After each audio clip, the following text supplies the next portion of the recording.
somos o Grupo das Mulheres do Brasil, uma entidade suprapartidária que hoje conta com mais de 90 mil mulheres e estamos em 100 cidades no Brasil e no mundo. O grupo foi criado em 2013, somos um grupo muito plural que reúne mulheres de diversos aspectos sociais. Atuamos em várias áreas para fomentar a adoção de políticas afirmativas e eliminar as desigualdades de gênero, raça e condição social. Eu sou Valéria Copelli Cassiolato, do Comitê de Cultura, e o nosso comitê faz sempre lives e palestras para divulgar eventos culturais e a cultura em geral. Hoje nós teremos aqui conosco a Adriana Rede, que é membro do nosso comitê, é curadora de arte, com formação em curadoria e expografia, história da arte crítica, é membro da Associação Paulista de Críticos de Arte e realiza exposições no Brasil, exterior e ministra seminários, cursos e palestras. Hoje é um tema muito interessante, até por causa do Dia dos Namorados, o amor em voga. E aí a gente resolveu fazer com a Adriana um tema que é o amor e suas representações na arte. E até, Adriana, queria saber como você acabou definindo um pouco, que recorte que você fez, porque tem muitos amores. Então a gente tem o amor trágico, o amor na arte, o amor universal, o amor entre amigos, o amor romântico. Como é que você conseguiu fazer essa separação aí para trazer essa live para a gente? A palavra é sua. Muito prazer tê-la conosco. Que bom estar aqui com você de novo, né? É sempre gostoso, é sempre um prazer. E, bom, Valéria, é incrível, né? Porque o termo amor, que vem do latim amore, né? O amor e o amare, tem várias interpretações. Em termos gerais, é uma emoção, um sentimento, né? Que leva uma pessoa a desejar o bem para outra pessoa, ou até para alguma coisa, né? E isso de uma forma bem expandida, claro, né?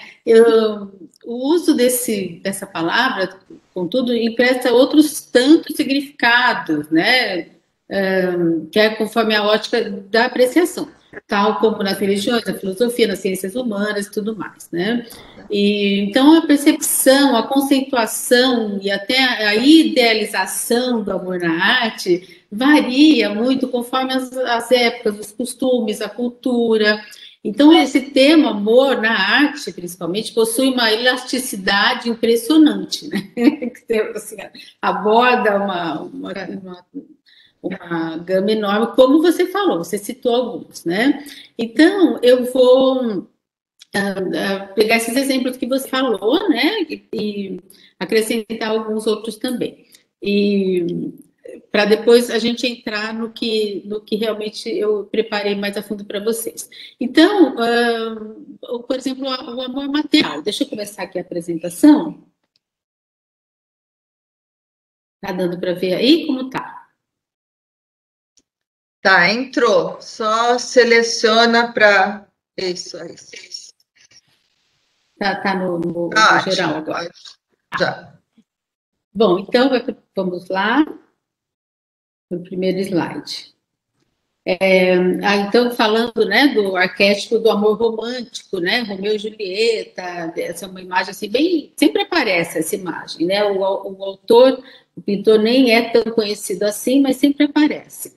Mas falando do amor maternal, no impressionismo aparece muito, né, Marie Cassatt, na França, a Berthe Morisot, que a gente já falou em alguma outra apresentação, que foi casada com a irmã do Manet, né? Por aí vai, né? E o amor entre amigos, eu vou passar bem rápido essas representações do amor, o amor fraternal, né? Então, aqui no caso, né, quem são esses três músicos mascarados? É difícil de entender, né? Mas pelos instrumentos a gente percebe que são três músicos com máscaras, né? Olhando para nós, né, nessa pintura, uma coisa meio esquisita, né? os trajes, objetos que eles seguram fornecem essas pistas. O Picasso retratou a si mesmo, o seu amigo íntimo, o Apollinaire, e como personagens populares do teatro europeu, daquelas tradições carnavalescas da Europa, da Espanha, né? E também na França, o Apollinaire tinha morrido recentemente de ferimentos que recebeu na Primeira Guerra Mundial e de uma doença decorrente. E ele aparece bem no centro, como o Pierrot.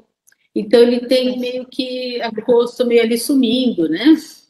E ele aparece ele tocando, não é bem no centro da pintura, né? Ele ou da esquerda, é o grandão ali, tocando clarinete.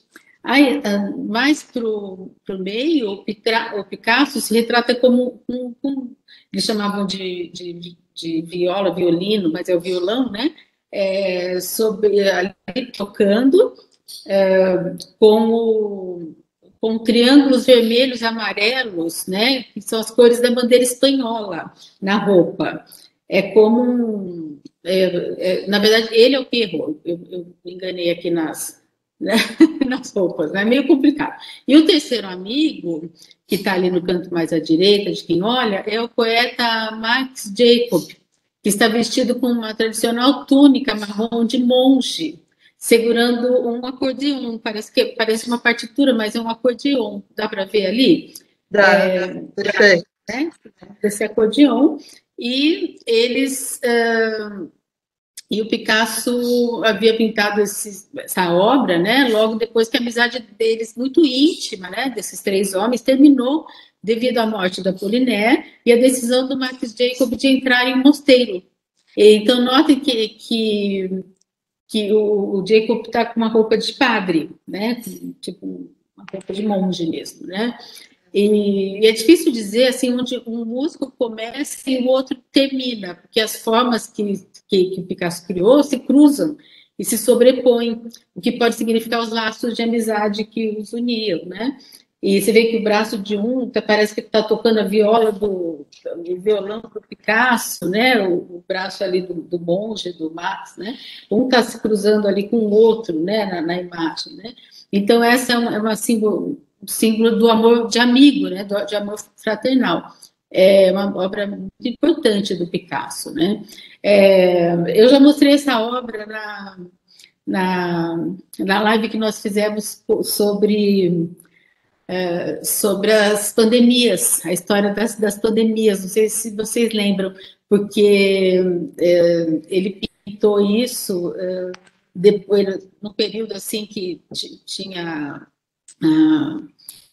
a gripe espanhola, né, também, e nenhum deles faleceu pela gripe espanhola, mas foi entre guerras, né, entre a Primeira e a Segunda Guerra, e era um período, assim, bem triste para ele, né, então eu mostrei essa obra lá também, né. Bom, o próximo que a Valéria citou, o amor romântico, eu peguei como exemplo essa obra do Chagall, que eu adoro, eu acho ela linda, se chama The Birthday, mostra esse amor intenso, né? Um beijo arrebatador, assim. O Chagall e a sua esposa Bela, eles flutuam alegremente ali pelo aquele estado de felicidade romântica mesmo, né? Enquanto eles se beijam, eles estão comemorando o aniversário de casamento. E foi pintado logo após o retorno de Paris à Rússia, do Chagall, porque ele foi buscar a Bela para levá-la para Paris. E essa obra está na coleção do MoMA e mostra que o artista estava disposto a voltar, né, para a Rússia, que era uma época difícil para se voltar para a Rússia, ele já estava em Paris, né, e voltar atrás, né, encontrar o seu amor, para trazer o seu amor para Paris, né, e vocês veem ali algumas impressões dele ali esse amor romântico, né, ele flutuando por encontrar as flores na mão, que era o aniversário de casamento, e ali algumas tapeçarias russas e tal, né?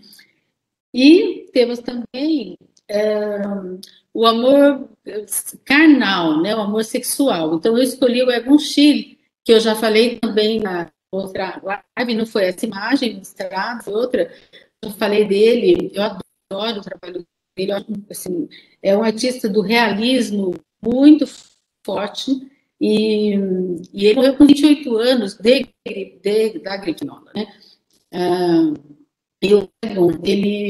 A gente fala gripe espanhola, não era espanhola, né? Na verdade, ela roubou a Europa toda. E ele era um sexual, né?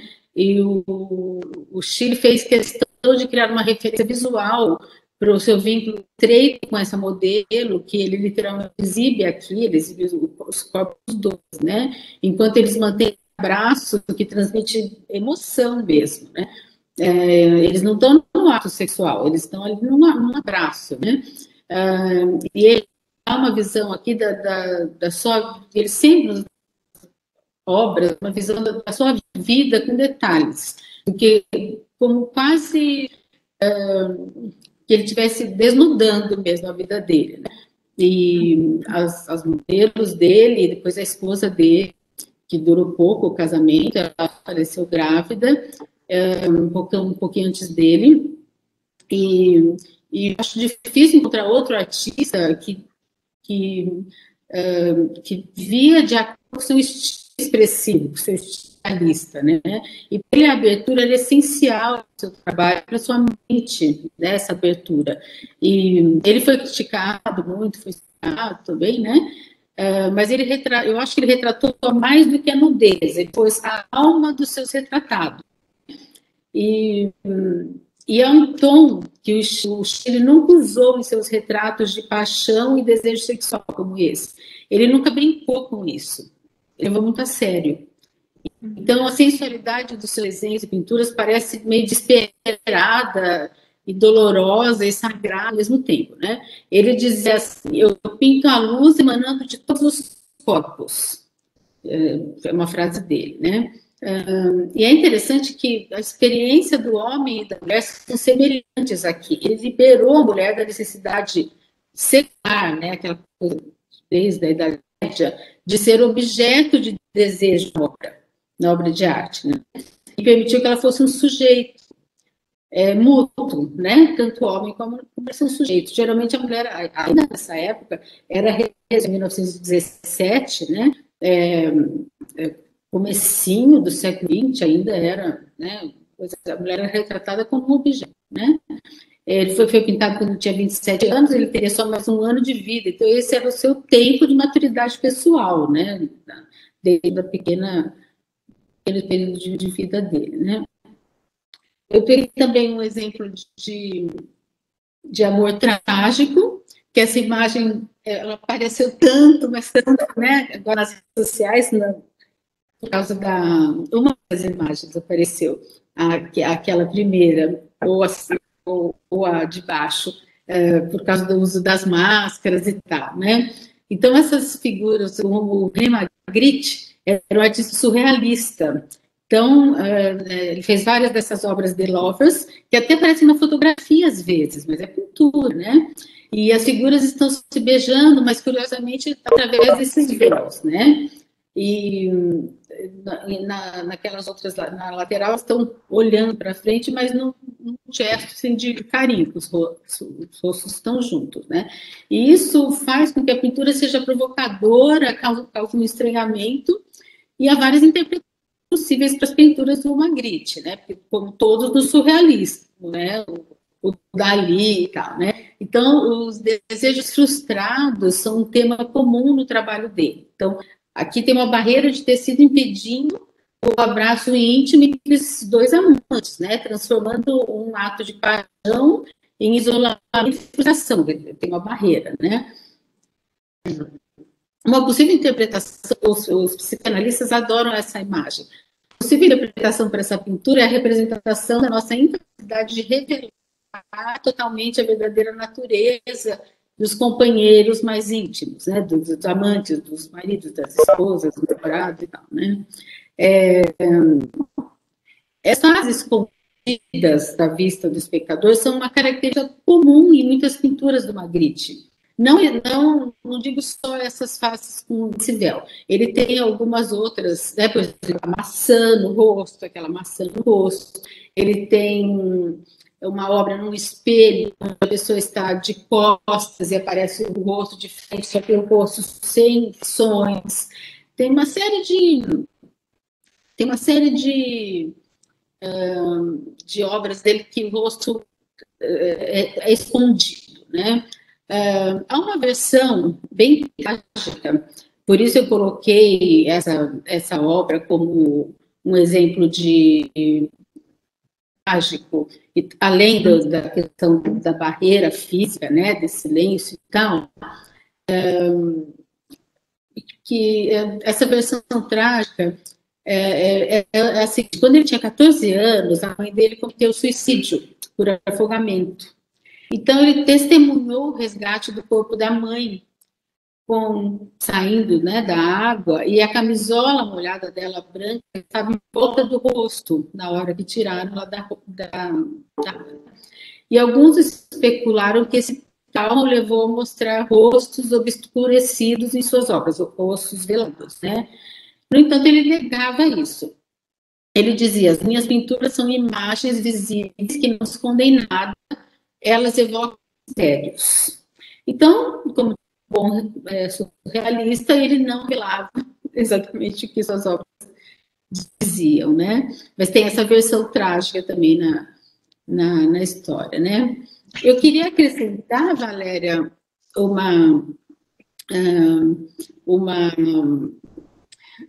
um outro tema de amor na arte, né? Na história da arte, o amor retratando a mitologia, que também é bem importante, né? E vou usar uma imagem que nós usamos no convite também, além daquela anterior, essa também, que a Vilma fez os nossos convites tão lindos, né? Os nossos 2 convites, né? Essa obra, assim, eu diria que é a segunda Mona Lisa, né? Tão conhecida, né? Do Klimt. Eu amo essa obra, eu adoro essa obra. Eu tenho o imã de geladeira, eu tenho aquelas coisas todas, o caderno. Eu acho essa obra maravilhosa. Rodri, somos 2 então, viu? Olha só, quando eu fui para Viena, olha, eu trouxe tudo que tinha do Klimt. Maravilhoso. E o que me chamou a atenção quando eu vi essa obra, só fazer um parênteses rápido, eu imaginava que era um quadro de 50 por 70, normal. E quando eu vi isso em Viena, ele tem 1,80 m por 1,80 m. É uma tela enorme, lindíssima. A emoção que a gente sente ao ver esses tons amarelos de ouros, essa textura, é incrível. O quadro é incrível. É o que você falou, é um ícone mesmo na arte. Klimt é show. É show. E ele usou folhas de ouro mesmo, né? Ele tinha essa questão, né? Ele foi um artista do simbolismo, né? Austríaco, e ele fez parte do movimento denominado secessionista, que é considerado um pintor que é um movimento precursor do simbolismo. Nessa fase ele já era simbolista, e eu já vou explicar um pouquinho isso. E ele foi, inclusive, o primeiro presidente do grupo da Secessão de Viena, que era formado por artistas que romperam com os padrões artísticos tradicionais da época, indo oposto ao realismo. Vocês viram lá na pintura do Klimt o realismo, né? Nesse momento, eles estavam se opondo ao realismo, a esse grupo do Klimt. Apesar do Schiele ter sido meio discípulo do Klimt, nessa parte ele não se envolveu, né? Desse simbolismo mais romântico, né? Esse grupo secessionista estava sendo movido pelos ideais românticos, né? Estava se opondo ao realismo, ao naturalismo, né? Então, essa obra tem inspiração nos mosaicos bizantinos e faz parte da fase dourada, chamada fase dourada do artista, né? Bom, alguns especialistas defendem a teoria de que o beijo seria um autorretrato dele, com a presença da estilista Émile Floch, que foi o grande amor da vida de Klimt, apesar de ele ter tido muitos amores, né? Ou ele tinha muitas amantes e tal. Outras teorias apontam que algumas musas dele, né, algumas modelos serviram como modelo para a pintura dessa tela. E uma outra forte tese indica que a mulher do quadro seria a Adele Bloch-Bauer, que havia posado para outra tela do Klimt, que é aquela do filme, que a sobrinha procura o quadro da tia. Esqueci o nome do filme, A Dama Dourada. Aquela morena, não é essa moça, é aquela morena com o cabelo, é uma da Elite, né? Que ele fez um retrato dela, um quadro também grande, que tem um advogado que vai ajudá-la a reaver a obra, né? E que está, acho que no museu, ela quer que vá para a cidade dela, não me lembro bem a história, mas A Dama Dourada é um filme também maravilhoso. Marcelo Conrado, que está aqui, que é um grande artista internacional, expõe em grandes museus e já fiz curadoria de trabalho dele e adoro. Está aqui ele, a galerista dele. Ele é advogado também, além de artista, e é especializado em direito de imagens e tal. A gente precisa fazer uma live com ele, porque essa questão de direitos de literatura e de imagens e tal, ele domina perfeitamente e tem histórias maravilhosas. Ele conhece muito bem essa história, inclusive ele participou de um debate, assistiu um debate onde uma pessoa daquele escritório de advocacia, daquele advogado do filme, conta a história do ponto de vista do advogado, e um debate internacional e tal. Então, Marcelo, um dia a gente faz uma live com ele para ele contar as coisas, que é muito legal, né? Marcelo, posso fazer só mais uma pergunta, Adri, desse quadro, que eu já ouvi falar a relação com a mitologia grega do Apolo e da Daphne. Você explica um pouquinho para a gente? Eu vou falar sobre isso, legal. Foi bom você lembrar. Só que antes eu queria só comentar que às vezes, algumas vezes ele foi visto nesse retorno ao feminismo e tal, há algumas teorias de que ele poderia ser uma cena um pouco agressiva por parte do homem, pois ele está se sobrepondo a ela, né? Que está virando o rosto, que está mais tímido. E ele está num abraço ali mais forte e tal, né? Então tem, assim, alguma interpretação nesse sentido mais recente, né? Na média, assim, no geral, ele sempre foi visto como uma espécie de sonho de amor, de intimidade, né? Que nos leva a ver duas pessoas totalmente em sintonia, se fundindo em uma, no que seria o mais profundo de uma paixão, é como um sonho, né? Mas seria uma teoria, porque ele nunca falou isso, né? Que poderia ser uma cena mais agressiva, do homem atacando a mulher e tal, né? Porque o rosto dela não demonstra isso. Então, por isso que se diz que é mais uma teoria mais recente. Mas isso que você falou, Valéria, é totalmente correto, apesar de não estar escrito. Porque como o Klimt tinha anseios intelectuais, né, de se destacar em sua comunidade, né, ele foi presidente do grupo secessionista e tal, na verdade, e ele estava sendo meio que considerado um pintor decorativo nesse momento e tal, ele queria mostrar que ele conhecia a história da arte, né? Então, na verdade, ele pintou uma cena mitológica, que é essa triste história da Daphne e do Apolo. E ele pegou bem o momento da despedida do Apolo, né? Bom, em suma, na mitologia, o Apolo, ele riu da habilidade do Eros. O Apolo era muito bonito, ele riu da habilidade do Eros, que é Cupido, com o arco e flecha. Ele brincou, ele tirou um sarro ali do Cupido, né? E para se vingar, o Cupido, Eros, atira uma flecha de amor no Apolo.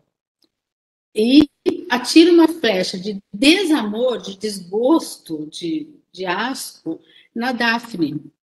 Então, ao mesmo tempo. Então, o Apolo fica apaixonadíssimo pela Daphne, desesperado de amor pela Daphne, e a Daphne foge do Apolo. Ela não quer o Apolo, ela recebeu a flechada do não gosto, do desgosto, né? Então, o Apolo tenta convencer a Daphne a ficar com ele, né? Ele está desesperado de amor. E ela foge pela floresta. E ele, então, a persegue, né? Ele quer ficar com ela, ele quer abraçar, ele quer beijar, ele está desesperado de amor. Então, quando Apolo está prestes a alcançá-la, a Dáfne pede ao seu pai, mitologia, né? Então, ela pede ao seu pai, que é o rio Peneu. Peneu. Tem outra versão que diz que ela pede para sua mãe, que é a deusa Gea, que é a deusa Terra. Tem essas duas versões, né? Ela ajuda para se livrar dele, né? Porque ela tem esse desamor por ele, né? De qualquer forma, né? Então, o pai ou a mãe a transformam em uma planta, e para ela se livrar do Apolo. Ela está ali na floresta. Então, acontece a transformação do cabelo em folhas, dos braços em galhos. Acho que é mais fácil por enquanto por aqui. Vamos reparando aqui. O cabelo em folhas, o braço em galhos e os pés em raízes. Daí que entra aqui. Está vendo que os dedos estão meio entrando ali para as raízes e as raízes estão pegando ali o corpo dela, estão entrando né, através das pernas, né? E normalmente obras de arte da mitologia grega, que eram retratadas já desde a Idade Média, né, descrevem o momento em que Apolo alcança Dáfne e ela se transforma na árvore do louro. O louro que a gente usa as folhinhas é uma árvore enorme. Depois, um tempo atrás, eu fui até pesquisar a árvore do louro. Ela dá flores e frutinhas lindas. A gente usa só... é que se for florzinhas pequenininhas, a gente usa só a folha.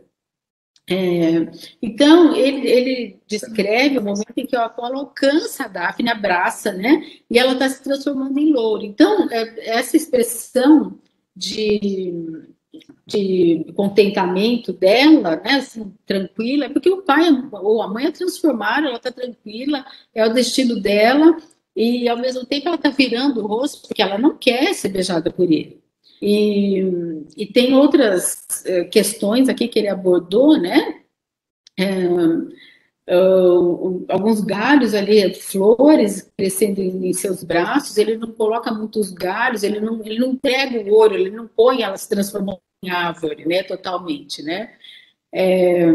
Tem belas manifestações do período renascentista, tem inclusive uma escultura do Bernini, que foi encomendada pelos Médici e tal, que é uma escultura em mármore, que mostra realmente ela se transformando em árvore. Mas, e lá o Apolo é caracterizado por usar uma coroa de louros, que é uma alegoria também a Dáfne, né? Porque ele não sabia que ela ia ser transformada em louro, né? Mas olha, e aqui mostra, né, que ele está usando uma alegoria de louros, né? Na obra clássica de Ovídio, né, da literatura, há um parágrafo lindo que descreve o momento em que Apolo finalmente abraça e beija Dáfne, que é esse momento.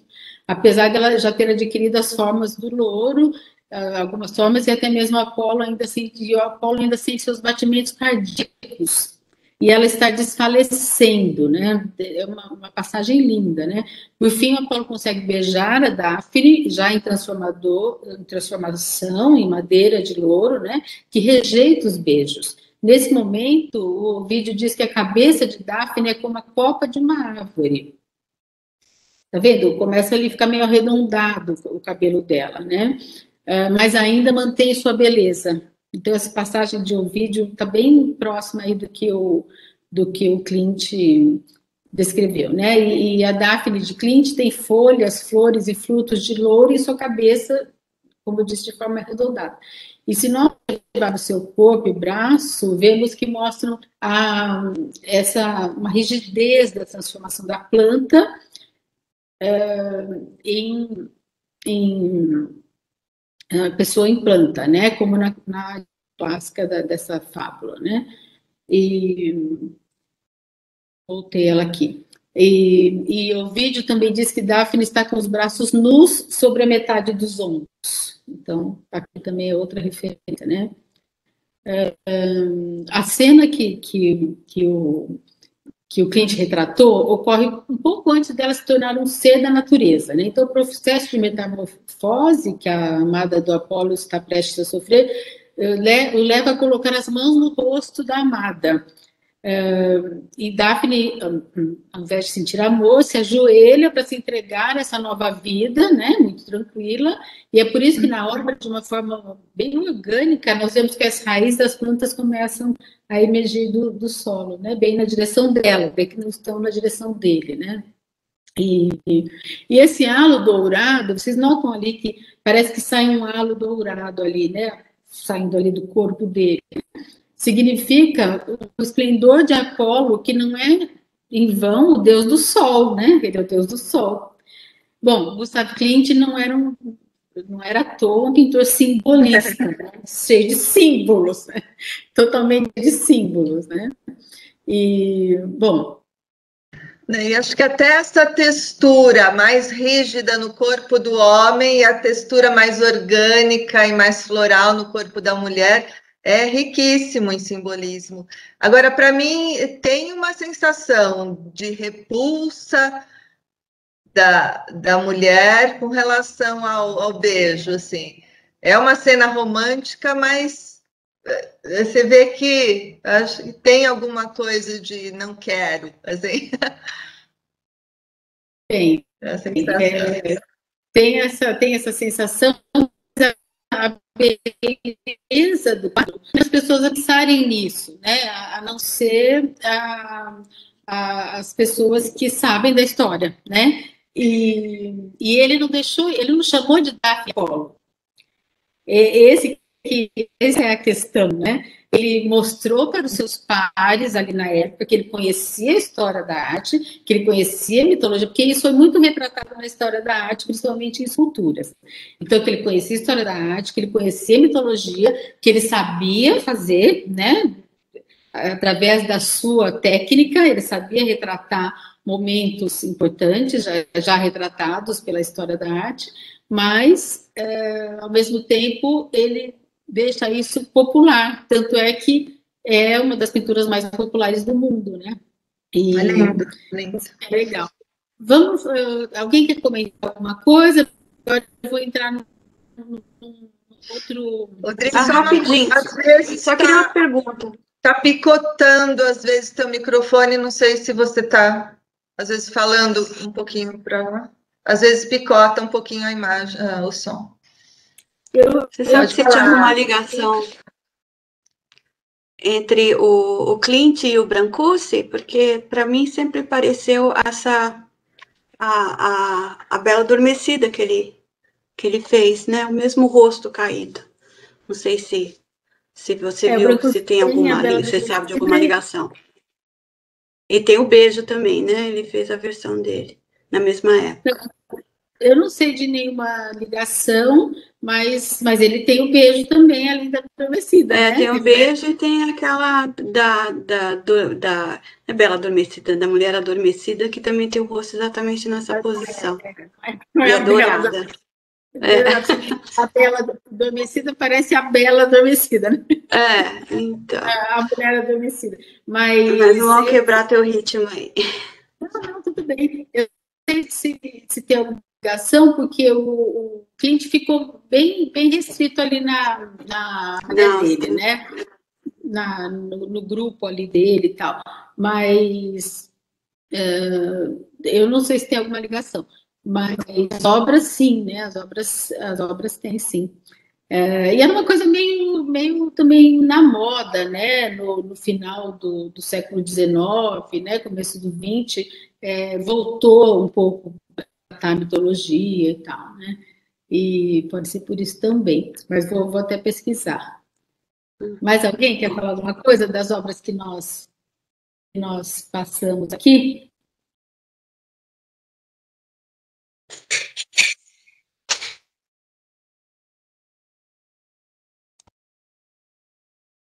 Bom, que agora eu vou entrar nos casais na história da arte. Nosso foco mais específico, então, será, como estamos no mês dos namorados, né, como a Valéria falou, dentro do aspecto do amor romântico, mais especificamente os casais na história da arte. Eu não ia colocar o Rodin e a Camille Claudel, porque tem muitos casais na história da arte, né, mas meu marido está me mostrando aqui o horário, então eu vou acelerar. Mas surgiu no grupo, né, do Comitê de Cultura, do Grupo Mulheres do Brasil, uma questão sobre a Camille e o Rodin, né? Então, eu achei interessante, eu acrescentei na verdade, surgiu essa obra, né, O Beijo, cuja versão mais... A versão mais famosa não, né? A primeira versão está no Museu Rodin, em Paris, e tem outras duas versões, eu acho que uma na Tate e uma no Museu da Filadélfia. E é uma das esculturas mais famosas dele, né? Junto com o Pensador.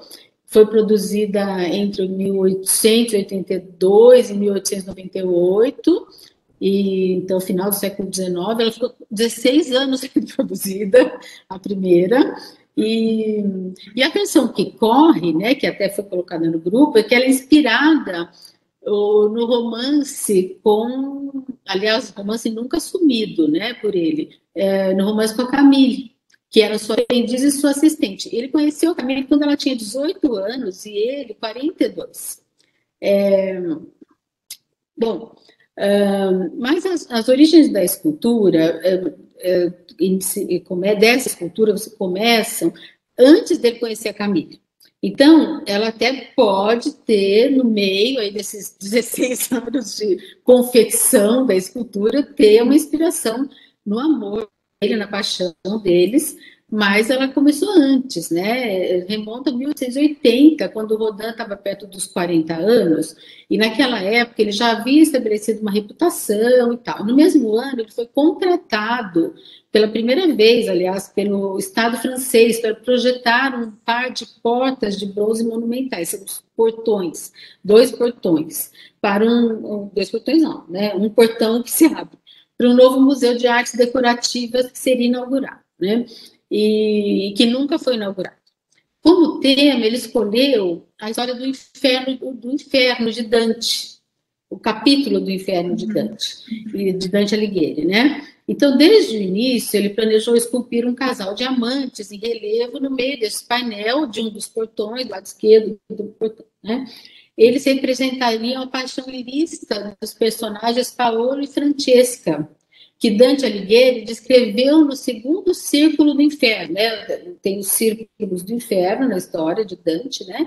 E esse casal, Paolo e Francesca, na segunda história de Dante, eram fustigados por um redemoinho eterno. Por isso que essa obra tem que ser olhada de todos os lados, né?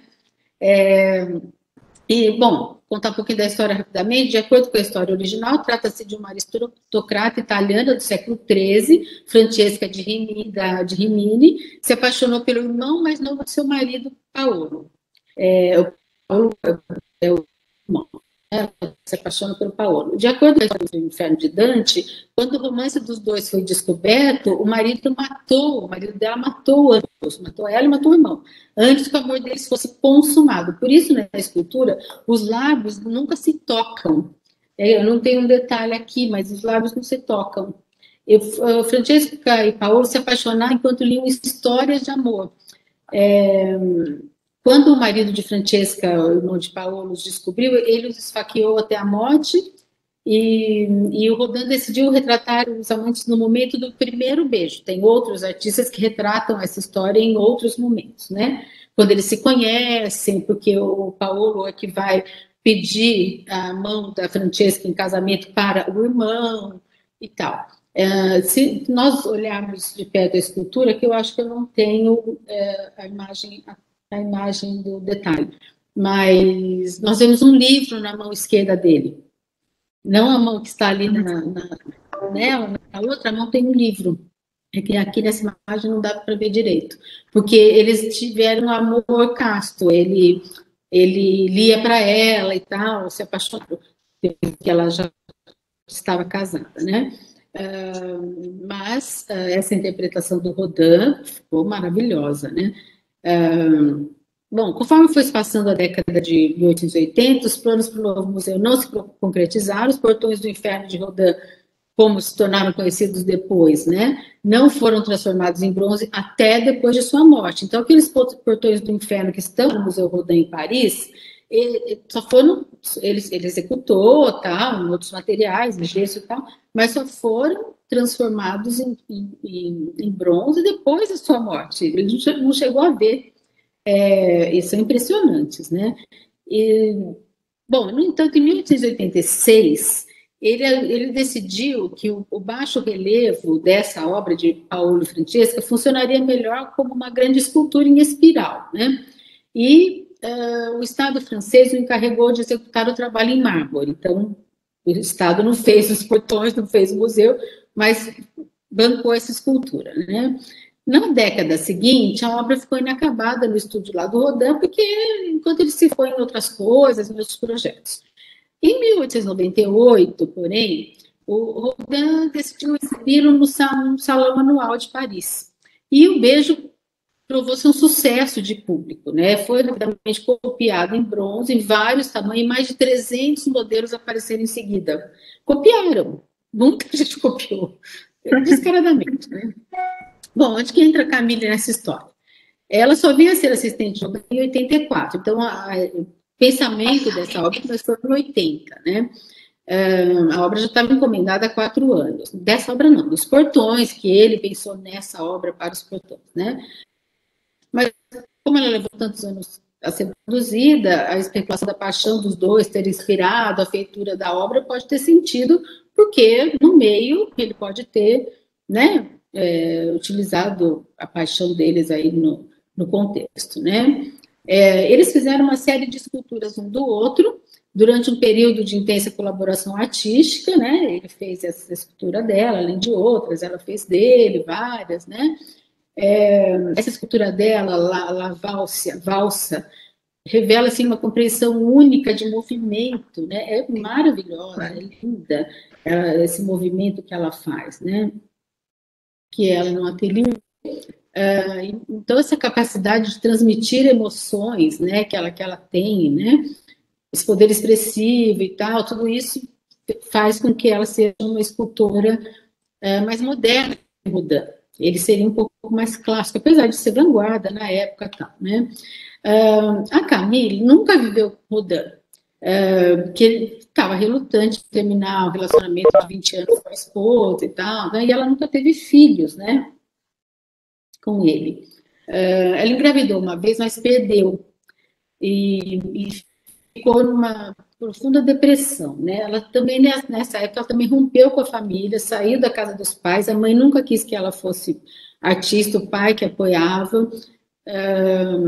Daí, depois o pai morre, e em 1892, talvez depois desse aborto indesejado, ela termina o aspecto íntimo do seu relacionamento com Rodin, termina o seu relacionamento íntimo, porque ela continua a se encontrar com ele até 1898, quer dizer, ela fica 6 anos naquela situação, assim, de vê-lo, ser assistente dele, mas não ser namorada dele, né, não ser amante dele, né.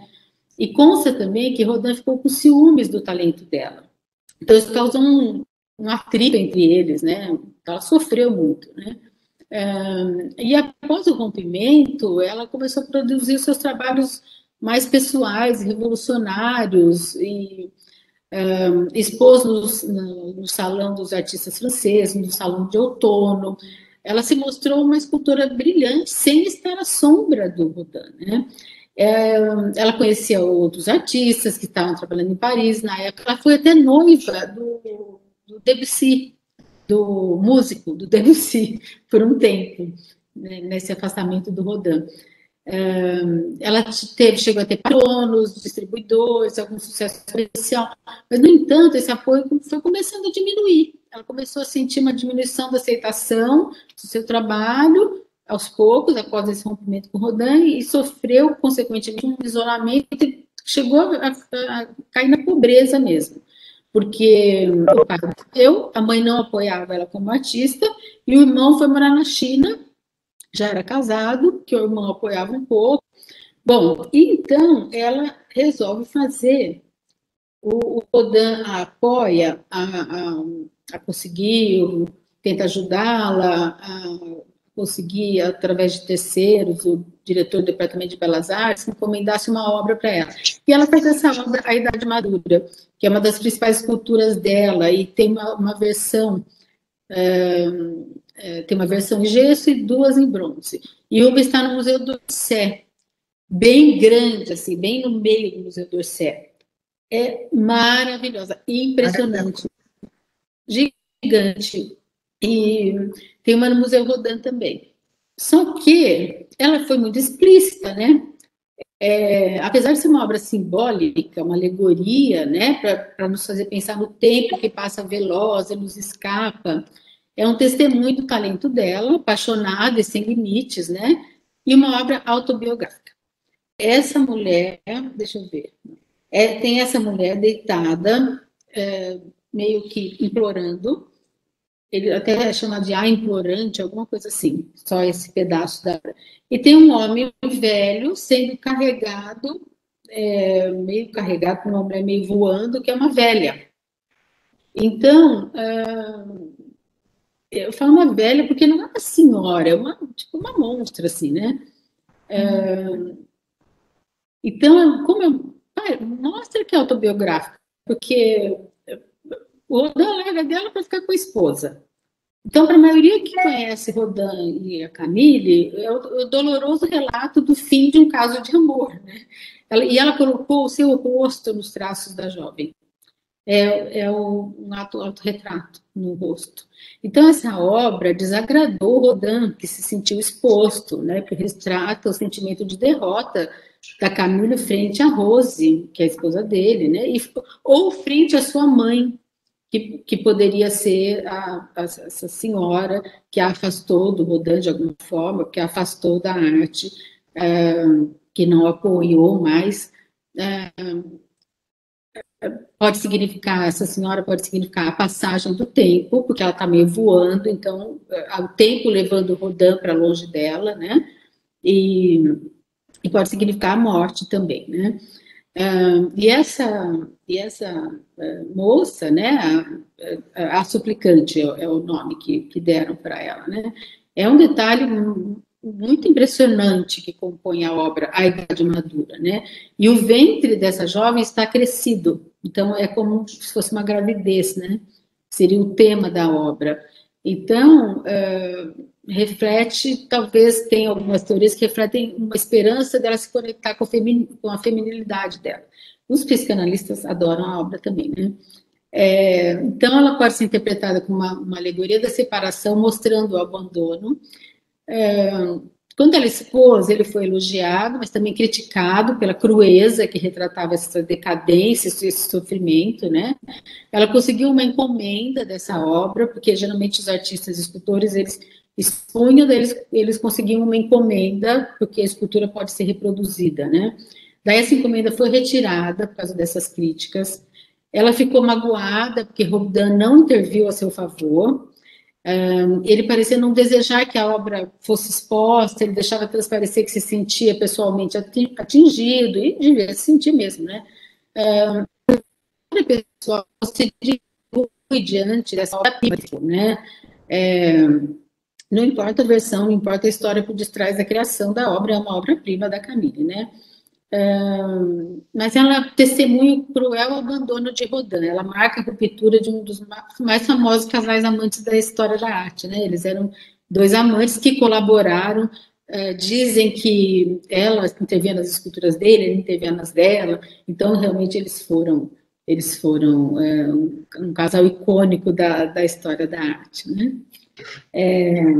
Lindíssima a escultura, cheia de movimento e de simbolismo também, né? Ele dando as costas. Essa nem coloquei a imagem original, a imagem de frente, porque ela é muito feia.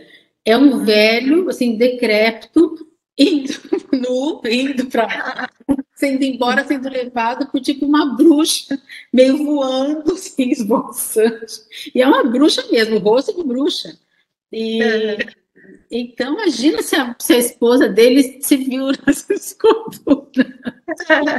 Mas é a passagem do tempo, a idade madura, desculpa. E a teoria dela, que ela falava, simbólica, era da passagem do tempo, né? E que ia levar a moça também, né? Só que ela faz uma barriguinha ali, põe o rosto dela, então ficou muito autobiográfico, né? Bom, então... Ela já tinha feito o aborto nesse período? Ela já tinha perdido o nenê num acidente, já. Ela já estava começando com as alucinações e tal. Depois disso, ela foi piorando. Dizem que uma vez ela quebrou todas as obras do ateliê, e ela foi piorando. Teve o problema tipo uma demência, e foi para o irmão, internou, o pai já tinha falecido, a mãe não apoiava, a mãe internou, ela ficou 30 anos internada e morreu lá.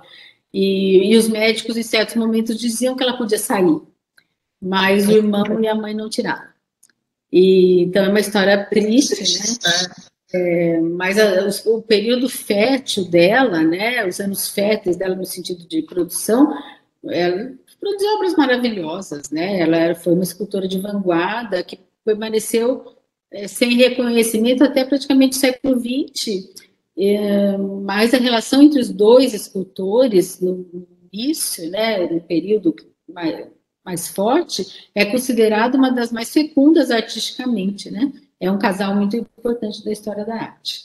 Eu vou pular aqui um casal, que é muito interessante, mas vai ficar para a próxima, porque é tão interessante que eu vou mostrar uma obra só, que vocês vão reconhecer se eu mostrar. Deixa eu ver aqui. E daí eu vou para o último, que é bem rapidinho. Opa, voltando aqui. É a Marina Abramovic e o Ulay, que é um casal de performance, né? Ele faleceu há pouco tempo, e eles não ficaram casados por tanto tempo assim, mas foi um amor muito forte, assim, entre os dois. Eles faziam as performances juntos, e o mais interessante é quando eles foram se separar, resolveram se separar, e a Marina era a pessoa mais forte do casal, né? Tanto é que ela continuou, eles ficaram, foi muito engraçado, que depois que eles se separaram, eles haviam ficado 12 anos juntos, quando eles decidiram se separar, ela criou uma obra que cada um partiu de um lado da muralha da China e se cruzaram no centro, então eles tiveram tempo para pensar, imagina, cada um partindo de um lado da muralha daqui, a muralha da China. E daí eles se despediram, né, se abraçaram, se despediram e seguiram seus respectivos caminhos. Então, eles fizeram uma performance para assinalar o final daquela etapa das suas vidas, para assinalar o divórcio, né? Não tem gente que faz festa para assinalar o divórcio? Não sei, não ouvi mais falar, mas a gente ouvia falar algumas coisas assim, né? Mas aí nem tudo, depois disso, depois da performance, nem tudo foram flores, ele ficou com as obras dela, ela acabou revelando isso, e daí ela só conseguiu recuperar as obras comprando dele, porque ela fez sucesso e tal, e depois desse término doloroso, eles ficaram 22 anos sem se falar. E vocês devem ter visto na internet essa performance que ela fez no MoMA em 2010, uma exposição que durou 3 meses, ocupou o MoMA inteiro, e ela fazia uma retrospectiva do seu trabalho, e ela marcou presença, ela ficou lá, somou 700 horas de trabalho performático dela, sentada em uma cadeira, ela ficava de frente com os espectadores que faziam filas e filas, que quisessem, um de cada vez, partilhar um momento de silêncio com ela. Chamava Artista Está Presente. Vocês devem ter visto na internet. Fazia filas fora do MoMA, assim, para sentar na frente dela e ficar olhando para ela. Porque ela era uma artista performática de controlar o corpo. Então, ela ficava olhando para a pessoa. Tinha gente que chorava, tinha gente que ria, tinha gente que se emocionava e tal, né? E um momento inesquecível foi quando apareceu o Ulay, depois de 22 anos sem se verem. Ele não era um artista famoso, então ela não viu mais mesmo, né? Então, quando ele apareceu, a surpreendeu totalmente, né? Os dois se emocionam, choram juntos, né? É bem impressionante, né? O modo como eles filmam muito fortemente isso, né? O modo como parece que eles se comunicam através das expressões faciais e dos gestos, porque ela não fala, essa performance dela, ela fica ali sem falar, né? Foi registrado em vídeo e ficou popular na internet, né? Vocês devem ter visto. Agora eu quero só finalizar com uma história bem, bem bonita, né? Que é a história do Cristo e da Jeanne-Claude. Ele faleceu recentemente, ano passado, e a história deles é bem legal. Em 1958, ele ainda jovem fugiu da Europa Oriental para Paris, onde ele a conheceu, se apaixonaram. E o bonito da história é que após a morte dela, em 2009, ele continuou a produzir as obras com a assinatura de ambos. E eles têm, assim, eles tinham um amor muito forte. Eles nasceram no mesmo dia, em 1953. Não é, tá errada essa data. Eles nasceram no mesmo dia, em países diferentes, né? E quando se conheceram, partilharam totalmente a vida e seu amor pela arte e a produção dos trabalhos, né? E tudo que eles faziam realmente era junto, né? Então, eu vou mostrar assim, algumas obras para vocês lembrarem. Essa obra aqui, que se chama The Gates, no Central Park, eles fazem intervenções, né, na natureza. Olha aqui o tamanho da obra, pegou o Central Park inteiro, né, que é essa obra aqui. Essa outra, onde eles, Rapid, né, embalaram o parlamento alemão. E de novo. Aqui a Ponte Neuf de Paris, onde eles embalaram também. Eles embalam mesmo, vocês estão vendo que está embrulhado? Isso qual o conceito? É uma arte totalmente conceitual. Eles embalam para chamar a atenção, né? Para chamar a atenção ou do monumento, do espaço, do prédio e tal, ou do entorno, que é o caso aqui. Em Miami, que eles fizeram as Ilhas Cercadas. Aqui é para chamar a atenção do entorno, que eles fizeram essa cortina, foi um trabalho antigo, de 1970, no Colorado. Imagina, você está andando nessa estrada cheia de curvas, de repente você enxerga essa cortina, né? É lindo. Maravilhoso. Aqui é na Califórnia, que eles chamaram de running fence, né? Uma fenda. Olha o tamanho disso, gente.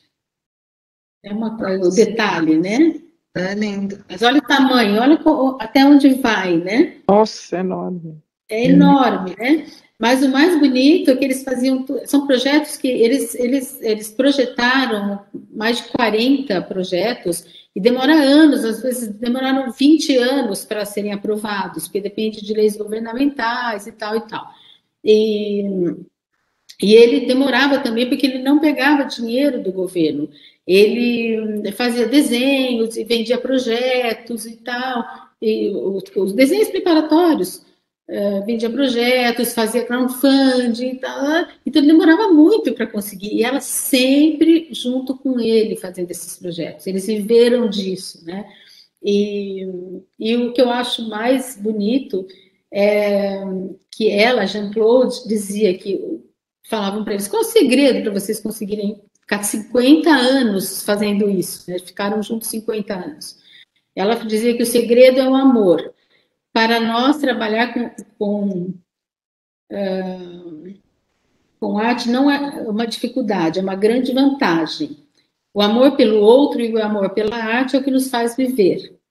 Então, eu queria encerrar com essa frase da Jeanne-Claude, esposa do Cristo, que vai ter agora um projeto, depois de ter quase ele faleceu, acho que em agosto, de quase um ano falecido, ele vai ter uma obra póstuma. Ele havia planejado 10 anos, acho, antes dela falecer, Rapids, né, embrulhar o Arco do Triunfo em Paris. E agora esse projeto foi aprovado e vai ser executado no nome dos dois. Então, nós vamos ter o Arco do Triunfo, embrulhado, vai ficar maravilhoso, né? Tá no meu Instagram a foto do projeto, né? Que só tem foto do projeto, né? E vai ser muito, muito legal.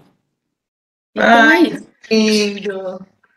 É muito isso. bom, Adriana. Eu acho que nós vamos ter que ter um Amor na Arte 2, porque eu lembro muito da Frida Kahlo e o Diego Rivera. Eu acho que tem muitos amores ainda que a gente precisava estar falando aí. Com certeza você tem uma lista enorme. Vamos pensar sobre isso. Acho que eu vale a pena. Eu queria colocar uma obra da Frida Kahlo, uma obra só, da Frida e do Diego, em que ela carrega. Muitas pessoas devem ter visto essa obra. Deixa eu só pedir um apoio técnico aqui. Como é que eu tiro aqui? Vamos descompartilhar aqui. Tá. Isso. Saiu agora, tá ok. Que é uma obra em que ela retratou como seria alguma coisa no fundo assim, seria a mãe terra com os bicos assim de peito saindo leite, daí ela com o Diego bebê no colo, e ela dizia que como ela não podia ter filhos, o Diego falava para ela que ela deveria sempre cuidar dele. E ela amamentando ele, e uma coisa tão louca assim, né? E então a coisa dele aparecer na arte dela, né? Mas ela não aparecia na arte dele. E depois que ela morreu, ele deixou as obras dela trancadas por anos, né? Então tem uma coisa aí meio Camille Rodin, né? Apesar da vida de uma pessoa muito forte. Diferente da Camille, né? Mas na época foi complicado. Ela não se submeteu a ele, inclusive ela teve muitos amantes, né? Homens e mulheres, mas ele tinha também, mas ele influenciou muito a obra dela, muito, muito, muito. Mas não teve essa simbiose tão forte, ao contrário, né? Talvez tenha tido, mas ele não demonstrava. Ele era muito machista, né? Mas, de qualquer forma, é uma história de amor de dois artistas. Né? Que legal. Alguém quer fazer mais alguma pergunta? A gente já está com o nosso tempo aqui estourando. Dá vontade de ficar bem mais, né, conversando com todo mundo, mas vocês querem fazer alguma pergunta, meninas? Marcelo está aplaudindo aqui. Obrigada, Marcelo, pela presença. Que bom. Então a gente só tem que agradecer, Dri. Vamos fazer um Amor 2. Estava muito bom. É muito bom, né? E tem aquelas várias facetas para explorar, né? Do amor também. Tem por períodos também, né? Nos períodos lá, se a gente pegar desde a Idade Média, como é que o amor foi retratado na história da arte. Uma coisa que me chama a atenção, quem precisa sair, só sair, né, gente? Por favor. Eu estou só aqui empolgada. Uma coisa que me chama a atenção é que o amor na arte contemporânea é pouco explorado. Ele é mais explorado por mulheres, claro, e assim, em situações ou de denúncia, ou de, por exemplo, para explorar o sentimento, o próprio sentimento, o autossentimento, né? Como aquela artista que me sumiu o nome agora, mas eu tenho até um trabalho sobre ela, um escrito sobre ela que eu fiz. Sumiu totalmente o nome. Ela recebeu um e-mail do namorado terminando com ela. E no final ele fala alguma coisa assim, fique bem. e ela fez um trabalho chamado Fique Bem. E ela recolheu, escreveu para muitas mulheres e tal, recebeu respostas, e isso virou um grande trabalho. E uma outra que também o namorado a abandonou, então ela fez um trabalho, expôs no museu, que é uma artista conhecida, com a cama dela totalmente desarrumada e do jeito que estava no dia que eles se separaram. Então, ficou depois que ele foi embora. Então, tinha absorvente sujo jogado, tinha bituca de cigarro, tinha caneca de café, tinha a cama totalmente bagunçada, né? E todo mundo falava na época, né? Tudo obra conceitual, né? Falava na época, poxa, eu poderia fazer um trabalho desse, né? Mas é aquela história, né? Do Duchamp, do Léo Sonner, né? Mas você não fez, né? E não está embasado né, em todo aquele histórico daquele artista, toda a trajetória dele, todo o sentimento dele, né? E de chegar ao museu com aquela obra, né? Então, o que se acha de história, de amor na arte contemporânea, geralmente são obras feitas por mulheres. É engraçado, né? Que o homem não se expõe muito. Há exceções, né? Mas não se expõe muito. A mulher expressa mais o sentimento, né? Tem essa sensação de que as mulheres são mais abertas para as emoções, né? Bem isso. Uhum. Mas eu acho que a mulher é bem corajosa, né? Mais corajosa. Mais corajosa, exatamente. Mais corajosa. De coragem. Mais corajosa. Bem interessante, mas acho que o pessoal pensa que o amor é um tema meio esvaecido, né? Meio... A palavra amor já esvaziou um pouco, né? Então, talvez tenha esse receio de moda, né? Mas é bem interessante você marcar essa tendência atual mesmo, que o pessoal não retrata o amor, chega a ser triste. Como retrata, às vezes é de uma forma bem melancólica também, sabe? Tudo bem no drama, né? Tudo no drama, exatamente. Ou às vezes não é drama, mas é melancólico. Lembrei o nome da artista das cartas. O trabalho, ela se cuida. E lembrei, não, achei aqui no meu caderno. E é a Sophie Calle. É a Sophie Calle que fez esse trabalho, né? E a da cama, não é a Tracy, acho que é a Tracy M, não tenho certeza. Bom, e tem outras que a gente já trabalhou aqui em palestras, outros casais, saindo do tema, né, do amor na arte na contemporaneidade. Um casal que eu gosto muito de falar, e eu já falei aqui, que é a Maria Martins e o Duchamp, que, nossa, que história de amor, né? Que história. O Duchamp foi apaixonado por ela até o fim da vida. Ele não se casou. Quando ela veio embora para o Brasil, Maria Martins era uma escultora, né? Casada com um diplomata, e foi amante do Duchamp por muitos anos. E eles colaboraram mesmo. Ela interferia no trabalho dele, ele interferia no trabalho dela. Eles têm trabalhos que foram feitos. Ele usava ela como modelo de corpo mesmo, de fazer o passo, gesso era dela, seio e tal, e tem outras grandes obras. E ele palpitava nos trabalhos dela, não executava, mas palpitava. E eles tiveram um intelectual muito forte também, né, na época. E impossível também, porque ela era casada, e ela nunca abandonou o marido, nunca. E ele só desistiu dela quando ela já morava no Brasil há muitos anos, nunca foi vê-lo, trocavam cartas, o marido morreu, já de idade, o diplomata que já era aposentado, e ele pediu muito para ela ir morar com ele, e ela não foi. Ela não foi.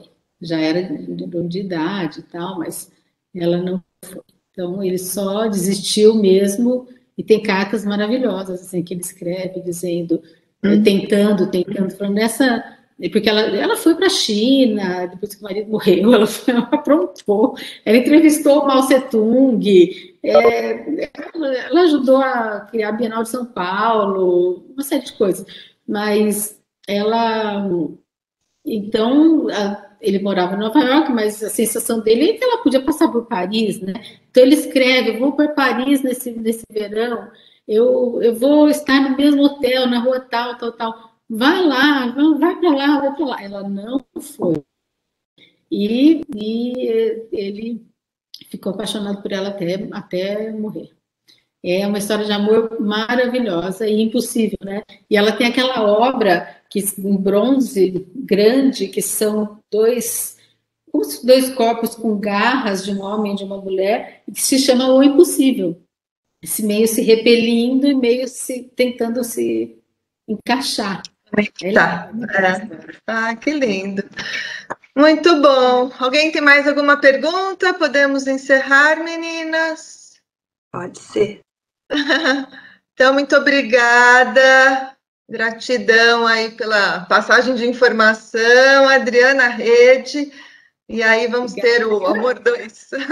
Foram ótimos momentos. Obrigada, meninas. Lindas histórias. Obrigada, pessoal. Obrigada. Parabéns, Adriana.